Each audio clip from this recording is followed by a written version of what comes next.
여러분 반갑습니다. 여러분의 멘탈 전도사 천마쌤입니다. 이제 벌써 또 하루가 시작되네요. 오늘도 화요일도 여러분에게 즐겁고 신났으면 좋겠어요. 신나고 즐거워야 돼요. 그래야 일도 열심히 하는 거지. 그렇지 않으면은 일을 오래 못 하더라고. 지겹거든. 뭐든지 좀 하다 보면 굉장히 지겨워요. 답답하고. 이 재밌고 즐거우면은 그래도 좀 오래 하는 것 같습니다. 투자도 그런 것 같아요. 근데 투자도 하다 보면 지겹잖아요. 뭐 수익도 안 나고 계속 빠지고 하면은 사람 미치죠. 즐거움 사라지고 금방 포기하고 싶고 때려치고 싶은 게 다 누구나 똑같을 거야. 그런 마음을 갖는 거는. 그래서 즐거웠으면 좋겠습니다. 제가 살아보니까 그 상대방의 그 본성, 이 본성을 쉽게 알아채는 방법을 한번 찾아봤어요. 첫 번째 보니까 그 길 가다가 이제 마주친 아이나 그 반려동물을 어떻게 대하는지 주의 깊게 한번 살펴보는 겁니다. 근데 선한 사람은 약자한테 친절하고 이 못된 사람은 약자를 함부로 대하다라는 거죠. 그리고 운전을 하거나 게임을 할 때 무의식적으로 튀어나오는 말이 어떤 말인지 한번 살펴봅니다. 근데 부드러운 사람은 언제나 말도 온화하고 따뜻하죠. 근데 거친 사람은 험한 말을 함부로 쓰더라는 겁니다. 그리고 세 번째는 그 사람이 평소에 어떤 사람들과 어울리면서 그 사람들과 어떤 대화를 나누는지 한번 살펴봅니다. 아주 중요하죠. 살펴보는데 긍정적인 사람은 그 친구들도 낙천적이에요. 낙천적입니다. 낙천적인데 부정적인 사람은 그 친구들도 염세적이라는 거죠. 염세적이더라. 그 사람이 다른 사람과 어떤 약속을 하는지, 그리고 그 약속들을 얼마나 잘 지키는지 이제 살펴보는 겁니다. 책임감 있는 사람은 약속 이행도 칼 같지만, 무책임한 사람은 약속을 쉽게 깨트리는 거예요. 그리고 혼자 있는 시간을 잘 즐기는지, 혹은 혼자 있는 것을 잘 견디지 못하는지 한번 살펴보는 거죠. 근데 강한 사람은 혼자 있는 시간을 잘 즐기는데 약한 사람은 혼자 있는 시간을 못 견디라는 거죠. 못 견딥니다. 누구나 처음에는 상대방한테 좋은 인상을 남기기 위해서 노력을 해요. 그렇기 때문에 그 사람이 진짜 모습을 알고 싶다면 이 겉으로 드러나지 않는 그런 본성을 캐치할 기회를 노려야 한다는 겁니다. 그 아이나 그 반려동물을 대하는 방식과 그 운전할 때 튀어나오는 무의식적인 말, 그 사람이 또 자주 어울리는 친구들, 혼자 있는 시간을 보내는 방식 등을 세심하게 관찰하다 보니까 그 사람의 본성을 확실하고 분명하게 간파할 수 있을 겁니다. 한번 잘 보세요. 한번 여러분들도 좀 도움이 되지 않겠나 하는 생각이 듭니다. 삼성전자 관련된 이야기들 한번 쭉 볼게요. 뭐 여러 가지 소식들이 있는데, 그 일론 머스크 아시죠? 여러분은 CEO, 그 테슬라 CEO. 일론 머스크가 이끄는 스페이스X가 있어요. 스페이스X. 일단 이게 13일에 그 미국 텍사스주 남부 그 보카치카 해변에 우주 발사 시설 스타베이스에서 우주여행 시대의 새 지평을 열었다고 합니다. 화성 탐사선 발사체 로켓을 젓가락 모양의 두 로봇 팔이 정확하게 잡아내는 모습을 보여준 건데, 이에 대해서 소셜미디어에서는 하루 종일 이거 실화인가, 무슨 공상과학처럼 느껴진다는 식의 그런 경탄이 쏟아져 나왔습니다. 회사 측은 이 기술로 하루에 여러 차례 발사를 시도할 수 있을 거라고 하는 것 같아요. 글로벌 기업들은 세계를 놀라게 하는 혁신 행보를 이어가고 있는데, 한때 세계 반도체 1등 자리까지 올랐던 삼성이 나홀로 반도체 그 한파에 시달리고 있어요. 그 AI용 HBM 시장에 적시 대응하지 못해가지고 당초 기대보다 부진한 3분기 성적표 받았고, 엔비디아, TSMC, SK하이닉스 등 주요 반도체 업체들이 그 밀려드는 수요에 일일이 대응하지 못할 만큼 실적 호조를 이어가는 것과는 대조되는 겁니다. 삼성 반도체에 당연히 그 붙었던 세계 최초라는 키워드도 어느 순간 조직 내부에서조차 사라진 것으로 현재 보입니다. 다른 대기업들도 상황은 비슷해요.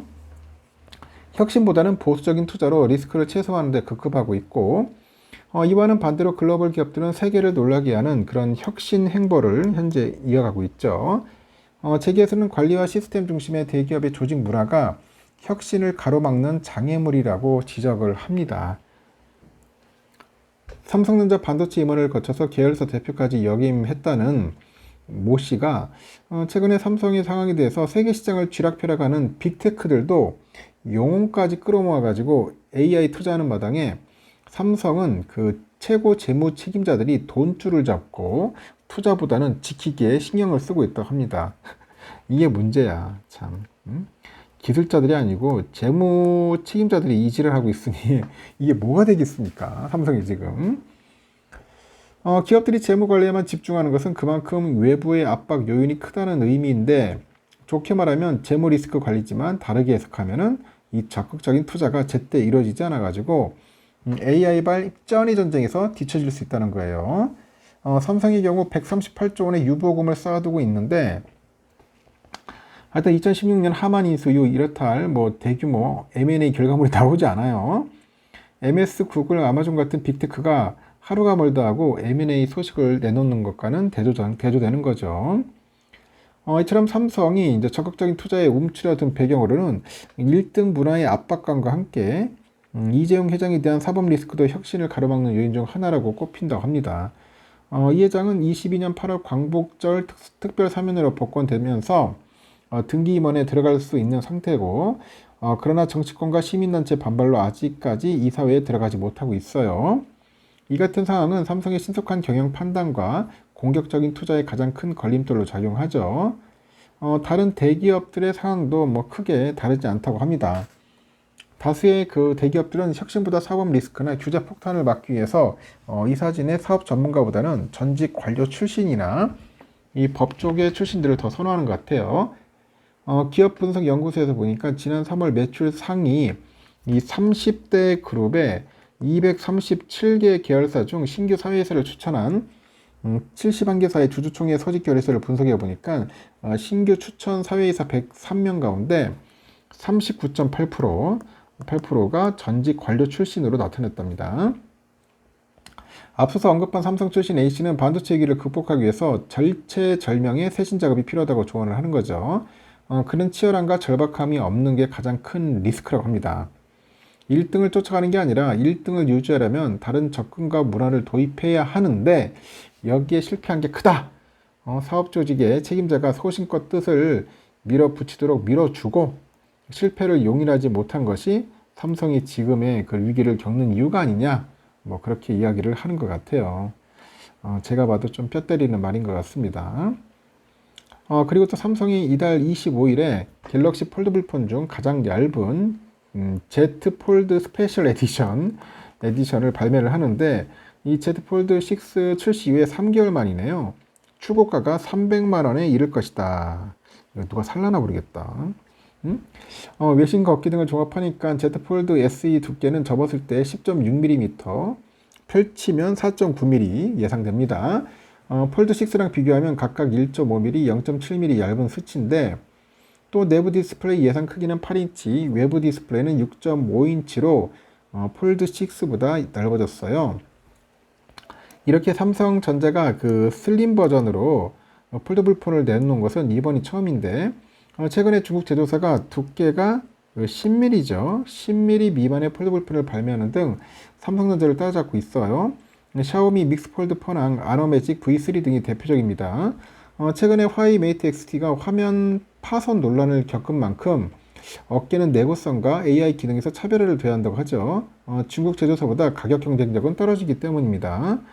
기기 사양과 출시일 등을 두고 삼성 측은 말을 좀 아끼고 있다, 그렇게 보시면 되겠습니다. 참고하시기 바라요. 그리고 삼성이 그 AI 시대 핵심 반도체죠. AI 핵심 반도체인 고대역폭 메모리 HBM을 그 최대 수요처인 엔비디아에 공급하는 데 어려움을 겪다 보니까 하이닉스가 향후 1년간은 HBM 시장에서 지배력을 유지할 거라는 전망이 있어요. 블룸버그 산하 연구기관이죠. 그 블룸버그 인텔리전스에 따르니까 그 와카스키라는 그 애널이 그 삼성전자 AI 메모리 허들은 하이닉스가 HBM 선두를 유지할 수 있음을 시사한다는 제목의 리포트를 통해서 밝혔어요. 삼성은 올해 3분기 잠정 영업이익 시장 전망치를 밑도는 9조 1천억 원으로 집계 됐는데 특히 디바이스 쪽 솔루션에서 HBM 시장 진입 지연이 저조한 실적에 주요하게 작용했다는 거죠. 삼성은 5세대 HBM 8단하고 12단 제품을 NBA에 납품하기 위한 품질 검증을 진행 중입니다. 그리고 하이닉스는 올해 3월부터 HBM3 8단 제품을 고객사한테 공급을 했는데 지난달에는 12단 제품을 양산하기 시작했죠. 이 보고서는 하이닉스가 엔비디아 납품 실적과 80% 수준의 HBM3의 수율, 그리고 25년에서 26년까지 예약된 HBM 주문, 올해 한 16조에서 20조 원으로 예상되는 그 대규모 설비 투자 등을 바탕으로 해서 시장 선두를 유지할 것으로 분석을 하는 것 같습니다. 다만 중국에 대한 미국의 AI 반도체 수출 규제 등 지정학적 리스크가 하이닉스의 HBM 사업에 타격을 줄 수 있다고 전망을 하는 것 같아요. 그러면서도 하이닉스의 HBM3랑 그 3E가 탑재되는 엔비디아의 고사양 제품은 중국 판매가 금지됐기 때문에 영향은 크지 않을 수 있다고 덧붙인 것 같습니다. 하여튼 빨리 납품을 해야 할 것 같습니다. 납품을 해야지만이 삼성전자가 살아날 수 있다. 하이닉스는 참 이런 부분에서 상당히 잘했고 한편으로는 부럽기도 합니다. 일단은 여기까지 하겠습니다, 여러분. 좋은 하루 보내시고 또 다음 시간에 봬요.